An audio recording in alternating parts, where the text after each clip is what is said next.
Spurs. Welcome back courtside. Maria Taylor, we've got the Hall of Famers here. Carmelo Anthony, Vince Group Carter. Is back. The band is back. Yeah, the band's back together with the birthday boy, Tracy McGrady, ladies and gentlemen. Is that why you came back? Because it was your birthday? It's your birthday? Thank you. Thank you. Yes, that's why I came back. Okay. I wanted the world to see the birthday boy. The world to see the birthday boy. Yeah, Y'all see him? I'm going to move on fast because, as you can see, he was ready for his moment. He was trying to get them to get a close-up in. Do not follow him, Jared, our director. Stick with us, the group. Let's talk about the Spurs. They seem to run out of gas in Game 3. And a look at the minutes played in this series might explain why. All 4 Spurs players you see on that list have just played the most minutes of their career over any 3-game span. Now, after a day of rest, we hear from the Spurs rookie Dylan Harper with Ashley Shamity. But first is Thunder's all-star Chet Holmgren, who spoke with Zora Stevenson just a little bit earlier tonight. Chet, let's start with defense. How have you all as a group adapted your defense to meet the needs of this series? Just by watching the film, seeing what the film shows us. It never lies. And, just making the appropriate adjustments based on what we're seeing out there. The coaches have done a great job of that. Your bench, 57 points in Game 2, 76 points in Game 3. People talk about staying ready, but how does that group embody that? It started long before what we saw in the games. They come to practice and off days, and they come to the gym, put their head down, and go to work to make sure that they're ready for every opportunity, and we saw it the last 2 games. And then lastly, when you all have won in this series, what have you done the right way? I'd say have smart aggression. You have to be aggressive, but you have to be intentional with it. I feel like we've done a good job of that. Thank you. Yep, thank you. All right, Dylan, to start, Coach mentioned guys just not 100% as you are going through this Western Conference final. So for you, to start, how are you feeling? Feel good. Yeah. Feel better than yesterday. So, I mean, that's always a positive. Absolutely. Let's talk about the OKC depth. That was a huge factor. What do you guys need to do to just be more involved coming off the bench for this Game 4? I think really just match their energy. I think for us, bench guys, me, KJ, Luke, Carter, Harrison, we all got to come in. I think match their energy. I think play with that same pace and competitive that the first group plays with. You guys obviously started the game incredibly fast on Friday night. What do we need to do to sustain that for the entirety of the game? I mean, the pace we was on, start the game was crazy, but maintain it. I mean, take good shots, and I think just limit turnovers and just play our game on the defensive side of the ball. And then lastly, Victor mentioned post-game on Friday, we were going to see what we're made of. Backs against the wall, now down 2-1 in this series. What do you think this team is made of? How will you guys respond? We responded every time, so I have the most faith in our team, utmost confidence, and I think we'll come out and just swing first. Dylan, thank you so much. Good luck tonight. Thank you. They do have confidence. They hadn't lost back-to-back games since early January. Meanwhile, we're keeping an eye on the storyline of J-Dub, Jalen Williams. He did not play in Game 3. He's dealing with a left hamstring injury. He's questionable still tonight. And remember, A.J. Mitchell, he's already out. That's the guy who has started in J-Dub's place for 7 games so far this postseason. But good to see J-Dub out and warming up and a smile on his face. Let's get to talking about this game. And for the Spurs, let's start at the top. Wemby. In Game 1, we saw what he did with the 40-20 game, and we know how many minutes he's played. We know what he's been through, birthday boy. But what does he have to deliver in a Game 4 in order to have success, get one win on this court against OKC in the series?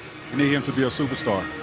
We need him to be the best player on the floor tonight, and that's dominating on the offensive end. We know what he's going to do on the defensive end. For me, offensively, he's got to do more. I know he's averaging 29 points, but that 29 in those 2 games, he was amazing in the Game 1. But the last 2 games, I don't think it was impactful for his team, especially Game 3. Game 4, he has to have his imprint on the offensive end like he had in Game 1, right? And I'm talking about a dominating performance. Interior, he has to take advantage of his matchups. I don't want to see him most of the game on the perimeter, right? He has to pull gravity, being inside, and giving that attention on the offensive end for his teammates to make them better. Now, if you're not making shots, right, that is a way that you can help your teammates. That is a way to make them better because you're pulling so much gravity right, to be able to have them open on the perimeter. And hopefully they're knocking down shots. That's the one thing that OKC is doing that they're not doing is knocking down shots. Let me just add real quick, because you mentioned it, but Wemby said in his post game, I feel like the one thing I'm not doing well right now is making my teammates better, and that's the thing that I have to do better in game 4. But he is, because they're getting wide open shots. He's doesn't feel right, like it because right now. him being on the floor, he's making it the better. plus minus tells the story. You have to pay so much attention to him. Yep. The one thing I said in game 2, and game 3, and I'm going to say it again, they have to put him on the move. And I feel like if you're going to play physical, if you're going to grab him and hold him, get him on the move. Now he's catching the ball with a live dribble, and you have Hartenstein, sometimes Chet, you have them chasing you. Now you can be aggressive, you can kind of dictate, and sometimes manipulate the call, if you would, when need be. But I think that puts him on the move, and that kind of gets him into the fight. Right now, I don't think he's strong enough to out-physical and out-muscle Hartenstein. So sometimes get him on the move, kind of go it through their chest and go finish and get yourself to the free throw line, get some easy shots. But continue to get guys open as well. Let me ask you this. Who's a player that you play with that is way stronger than you? I want to ask you that question. That's a great question.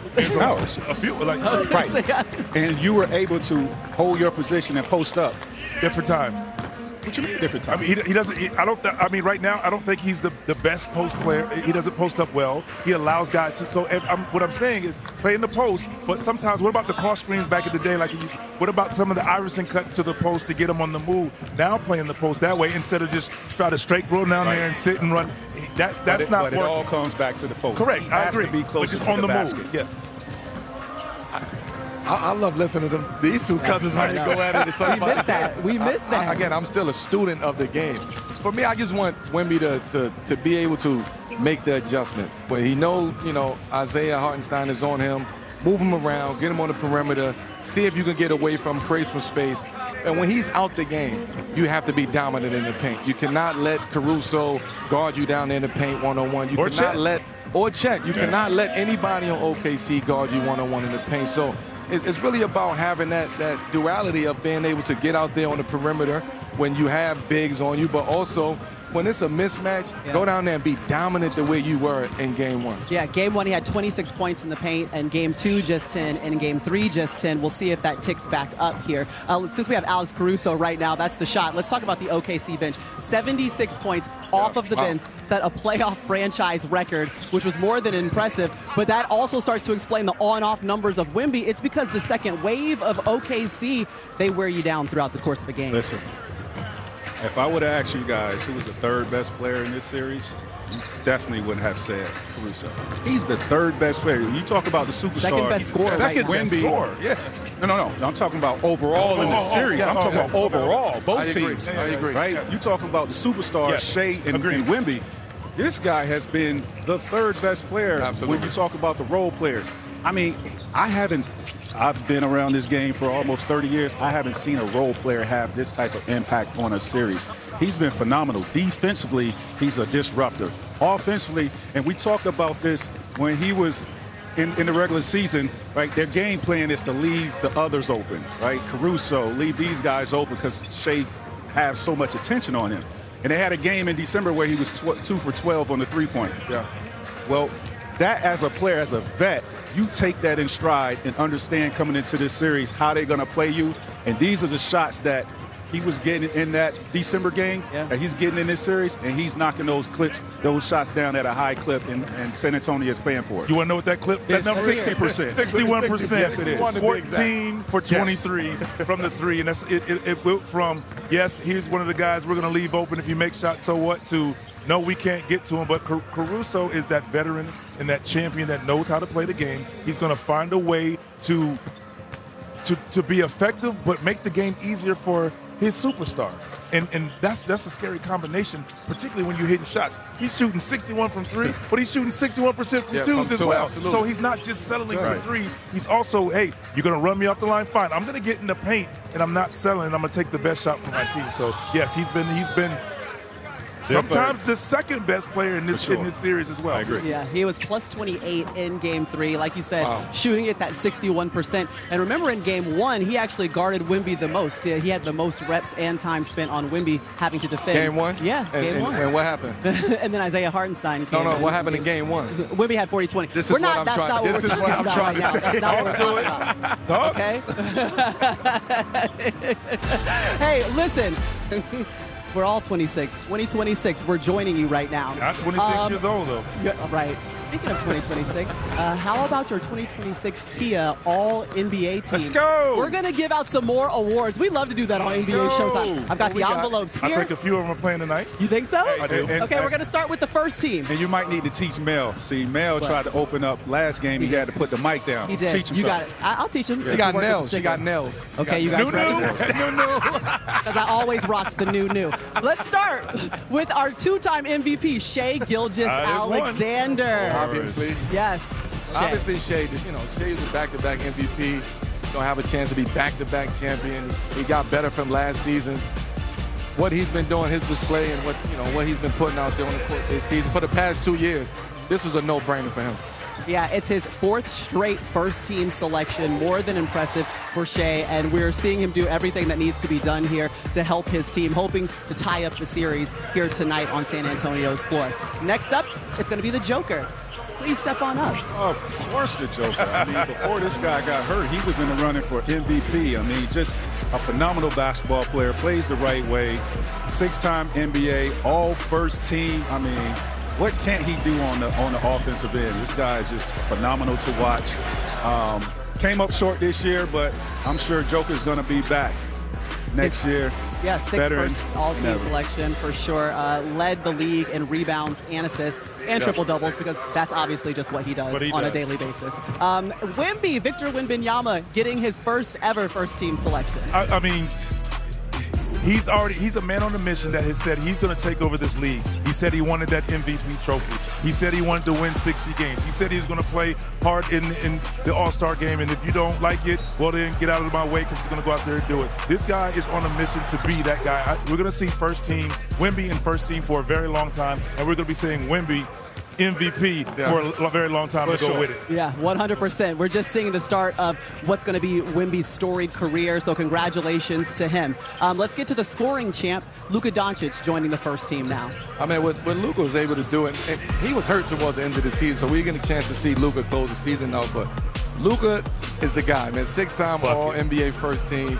He plays at his own pace. He was leading the Lakers when they was injured. With him in that Lakers roster and lineup, the Lakers is a totally different team. Luka put the Lakers on his back this season, even though he was hurt. He deserved this nod. Yeah, 6th time he'll make the All-NBA first team for Luka. And let's have a guy that has not made the team ever, Cade Cunningham from the Detroit Pistons, on the first team. Congratulations, Cade. I mean, here's another guy that is ascending. You bring in J.B. Bickerstaff, they get on the same page, and it's been all uphill, all gas, no brakes for Cade Cunningham. He had a fantastic playoff run, and it's only going to get better. Here's another guy will be in the all first team consistently throughout his career. Well deserved, Cade. 100%. Second in the NBA in assists. Obviously led the Pistons to that 1 seed for the first time since 07-08. Congratulations to Cade. So that is your All-NBA first team. Take a look there. And then we got more envelopes to open. That's a good squad right Here's there. your second team. You ready, guys? Let's go. Jaylen Brown, Boston Celtics. Second deserved, JB. Yep. Kawhi Leonard, the Clippers. Phenomenal season. Donovan Mitchell from the Cavs, Kevin Durant, KD, and Jalen Brunson from the New York that Knicks. second What do we team. think about the second team? I like that second team. Strong. Some of those guys could have actually been on first. Yeah? Like who? JB could have been on first. Both of them. Both JBs. Both JBs. Absolutely. Both JBs. Yeah. This is the third team. You ready? Let's do Third it. team All-NBA, Tyrese Maxey, Yeah, Maxey. Yeah, Max. Deserved that. Jamal Murray, I like it. Yes. Jalen season. Johnson of the Atlanta Hawks, Yes. Yes. Jalen rising star. Duren, and Chet Shout out to Holmgren. JD. Okay, Chet. Shout out to Chet. Hey, Chet, I like that. Chet deserved Stereo it. Chet. Second behind Wemby and blocks. Sure, for sure. Stereo Chet. Cheerio, Chet.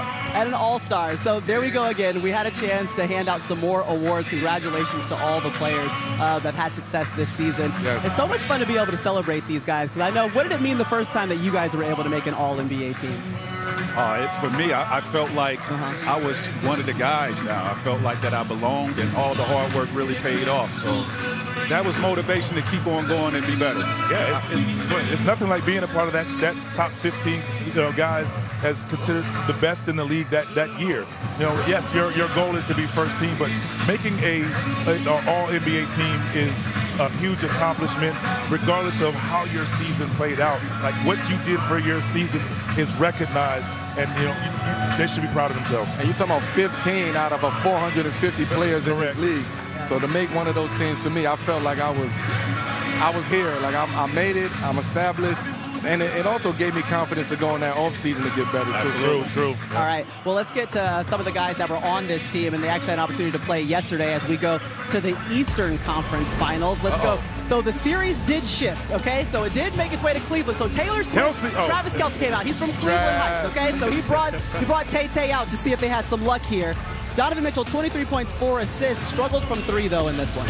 Yeah, he struggled from 3, man. Cleveland just, towards the end of that game, they just gave up. New York Knicks was just too much in that game. Everybody played well. I think JB played one of his most complete games. Jalen Brunson played one of his most complete games in this postseason, and he allowed the game to come to him. That offense now is clicking. I would say that offense is clicking, man. To be able to let Cat be the quarterback up there. Now we talk about JB getting off the ball. You allow JB to go out there, set some screens, move around, set back screens, right, get open. What are you going to do with that if JB is setting the back screen? They got to figure it out, Mel and Vince. The one thing that was disappointed in is, like, when you watch these playoff games, you want to see the intensity. You want to see the effort and attention to detail. Cleveland, to me, gave up too many easy baskets. Like, they'll score points. How can you see that and keep talking? We've been having she was in the garden with us, This is from 2014, okay? That's Taylor, that's Melo. She's been in the garden with us, man. So y'all been hanging out, but she was supporting the Cavs, just so you know. Yeah, that's T Swift right there. Yep, she was recording that album, 1989, so they had her put on a headband. She went like Melo. You didn't look excited for her to be there. But meanwhile... we love Taylor. We love Taylor. I gave her the headband. You did? Yeah. Okay, they won 10 straight games. Back in 2013, let's talk about it. Last time the Knicks won 10 straight regular season or playoff games. Melo was there. What'd you do? I just went to work. I just did what I was supposed to do. I packed my bags and went down there to Atlanta and got a good day's work. That's what I did right there. This game was so fun. When you win it in New York, it's an amazing feeling. We was 10 straight down in Atlanta. We know the crowd in that Atlanta arena became the New York Knicks crowd. And it was amazing down there. I remember that stretch. That felt good, man. Man, the Knicks, you guys went on to extend the streak to 13 games. No big deal. We did. That was light. That was light at that time. The funny thing is, it was heavy. It was heavy. I'll take that back. It was heavy. It was hard. Melo didn't let anybody else get into the highlight. Did you notice that? Like, this is basically your segment at this point. You see what Mac did? He took Cleveland automatically. He did. He teamwork. I like the energy today, guys. Okay, let's start with the Knicks then, because they've won 10 straight, the highest point differential through 10 straight games in the playoffs in NBA history. They have been rolling since going down 2-1 against the Atlanta Hawks and most certainly never looked back. I mean, it's pretty convincing. I don't know if there's anything that they could possibly improve upon, or what could Cleveland do maybe to steal one at home against a surging Knicks team. Cleveland they might get one, man. The kitchen sink. Like, I don't know. This might be a gentleman's, for the Knicks, right? I'm gonna be honest with you, because towards the end of Game 3, Cleveland just looked like they threw in the towel. They looked like they didn't want to be there. The guys that came in the game, they just felt like they looked like they was just there, just being a part of a moment. It didn't feel like a Game 3 of a playoff Eastern Conference Finals game. Sad. And the Knicks, they don't care who's in front of them right now. They understand what they have to do offensively, defensively. Everybody is locked in. Everybody is making plays. The most important thing, everybody is happy about what this offense is doing, and defense too. Because they smiling on defense now on the switches. They double teaming, they scrambling. So it's amazing to see that. It's just Cleveland. I don't know what it is about Cleveland. They just don't look like they have enough. I want to give real quick a shout out to Landry Shaman. Because here's a guy who he didn't play a lot of minutes, and then all of a sudden he implemented into the lineup, and he's giving them everything they need defensively and shooting offensively, which has also opened the floor up even more for JB to do what he's doing. The driving lanes were just unbelievable. Just off, like you said, JB setting screens, rolling. He's getting easy layups. They just look defeated. Yeah, Shaman, wait, he had 14 points. He was 4 or 5 from 3. But you said something, T-Mac. You said, you know what it is. I don't. Tell us what it is. I mean, you said it. They don't have no heart. If you give up, what is that? You ain't showing no heart. Let's be honest about this. Come on, that fourth quarter was bad. Yeah, that was bad. Like, you can't give up in a playoff game. You know what I mean? Like, it's the Final Four, and you on your home court with an opportunity to win a game, right? We understand New York took care of business. You're home. Take care of business. Yeah. And to give up like that, no heart. And Cleveland was the favorite. No heart. Yeah.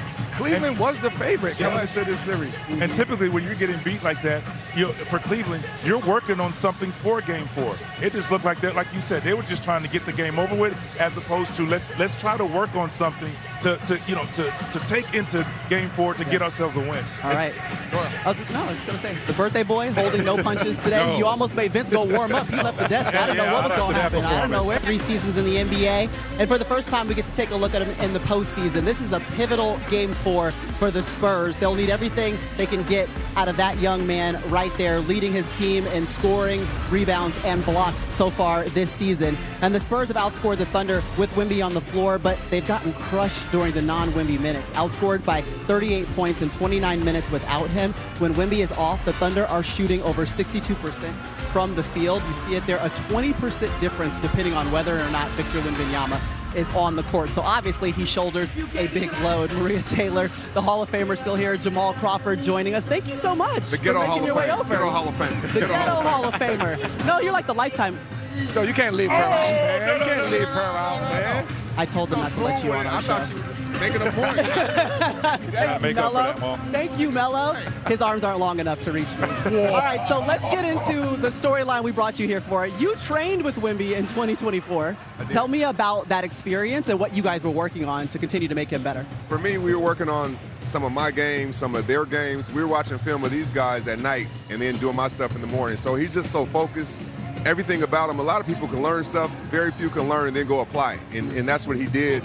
And he could download things really, really, really fast. And it was almost scary. Yeah. Honestly, it's one of the best basketball experiences I've ever had. Yeah, let's take a closer look at what you've been noticing about him, especially throughout this series here, Jamal.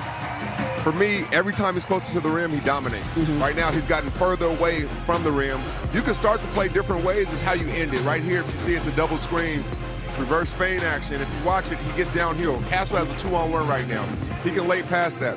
Throw it up. Nobody else can get it, but the guard is almost as responsible as well. They have to engage the defense so they have a clear vision. Right now, they clear out. Now you have the height advantage. This is an easy, no-brainer. I need the ball, one dribble, and it looks fake. Yeah. That's how we imagine Wilt looking, right? That's what it looked like when Bill Russell was looking. It don't even look real right here. Caruso has some success, but now he's trying to front. But it's where Wemby posts up at. There's no help back there, and that's where Duncan and won. And he took the ball and said, I'm taking my ball and going home.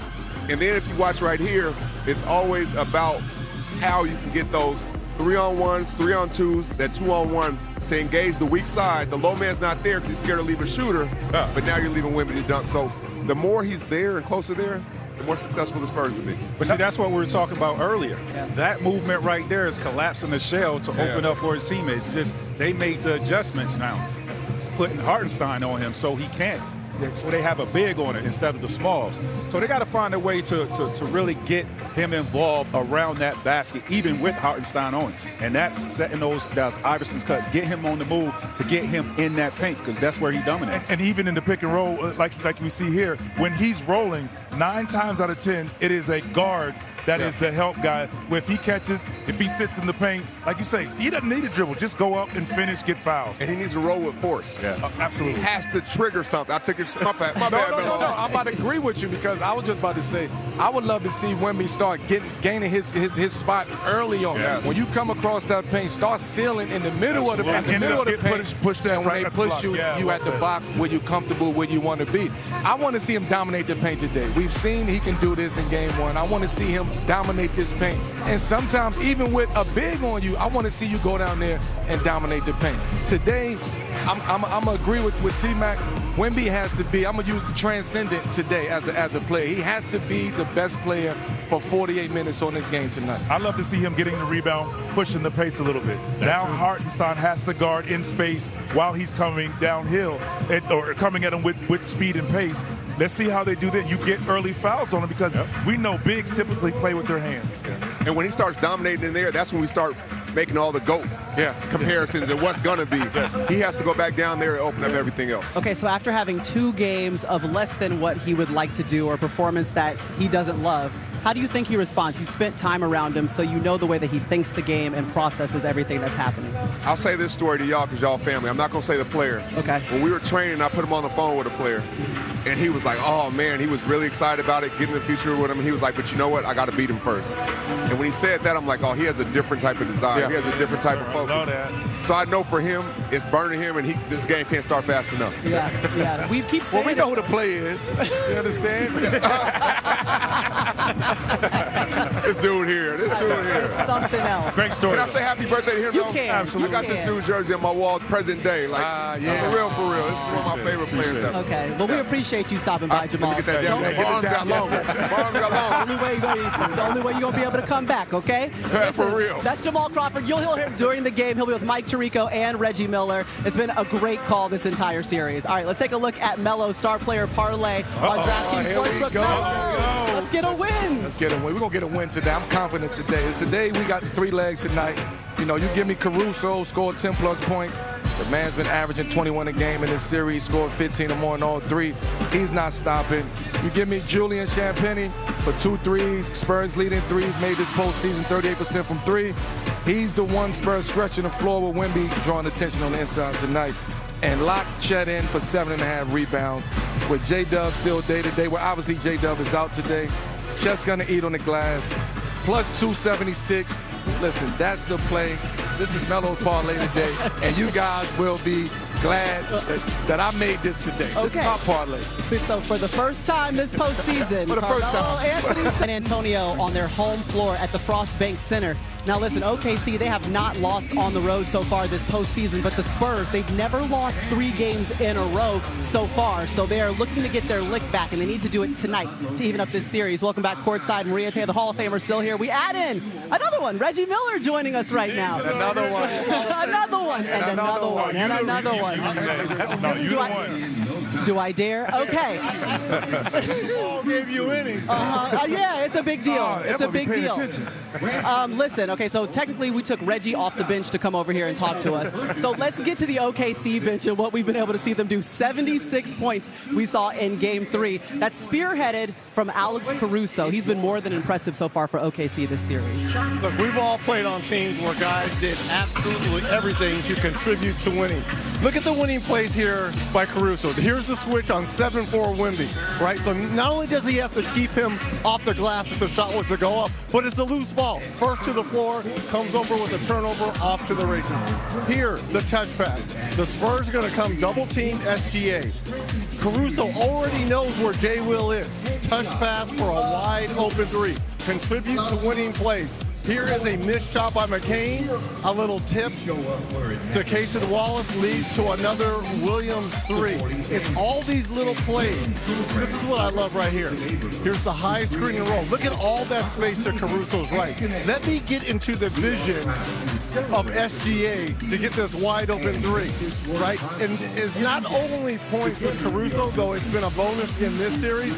These are the hustle plays right here. Not giving up defensively, the block shot from behind. It's those little things. And I had to go back a chance to look at the last 6 NBA champions. All of them have had players like Caruso. Absolutely. Last year was Alex Caruso. 2024 was Eric White. Eric White. 2023 Denver was Aaron Gordon. There's a bunch of them. Who's Brown? Who's Brown? Yes. 2022 Golden State. Draymond. That guy, right, does everything. Livingston. Milwaukee, 2021. OG Bobby Portis, crazy eyes, right? Crazy eyes, did everything.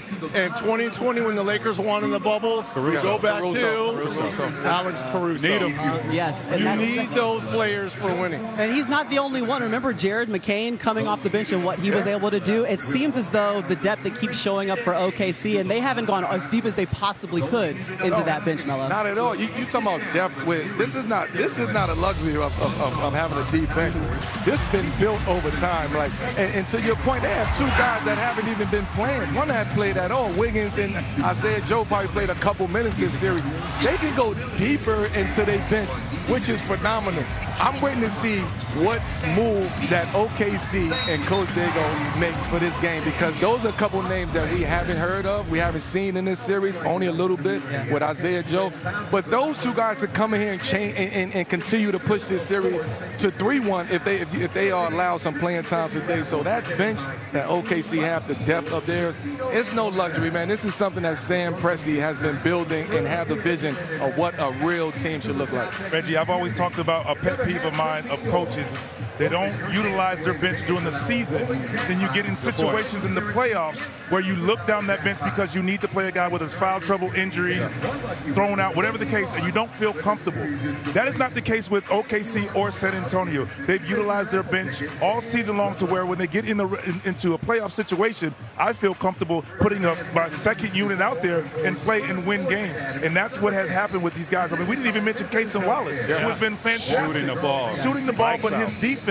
Like he causes havoc before the ball gets to half court. That's another guy who just goes under the radar, but it's very important for their team. I think real simple. Watching last game, I never thought I would say like the inexperience in San Antonio, but they showed their youth in the last game. And OKC, they showed the experienced team, being the better team and the more experienced team in the last game. But I think on the flip side tonight, the Spurs will respond. Everyone's talking about the OKC bench. Watch Keldon Johnson tonight and watch the rookie, Brian Carter. I think both of them will get more minutes tonight because they want to answer the bell here. And again, Cason Wallace, I think, will move into that starting lineup with Mitchell out. And now comes Isaiah Joe, another shooter off the bench. The thing with OKC guys, even if they're not making shots, they still have an impact on the game because their defense is so stellar, right? San Antonio guys, if they're not making shots, you can see the body language. It messes with them. It bothers them a little bit. Keldon Johnson is a guy that's struggling with his shot, but he could do other things. I look for him to be extremely aggressive in the interior tonight to get himself going. I say Dylan Harper, averaging 14 points. Here's a guy that understands his game. He's very comfortable, and he can be a mismatch problem. We saw in Game 1, where he can get into the paint, he can rebound, he can start the break, but he can kind of punish some of those guards, offensive rebound, and get them extra possessions, which San Antonio need. They need extra possessions. And it's also 2-1. Not 3-1, okay? This is a series. This is still a series right here. Yeah, it's an opportunity to tie up the series. Dylan Harper only played 17 minutes in Game 3. He talked to Ashley Shamady. He's feeling better. And you're right, Cason Wallace is getting the start tonight for J-Dub. They're actually 15-0 with the starting lineup they're going to put on the floor today for OKC. Now, since Reggie is here, we do have a surprise for him. Illuminations, Minions, and Monsters. The Genius, they totally have the true story of how the Minions conquered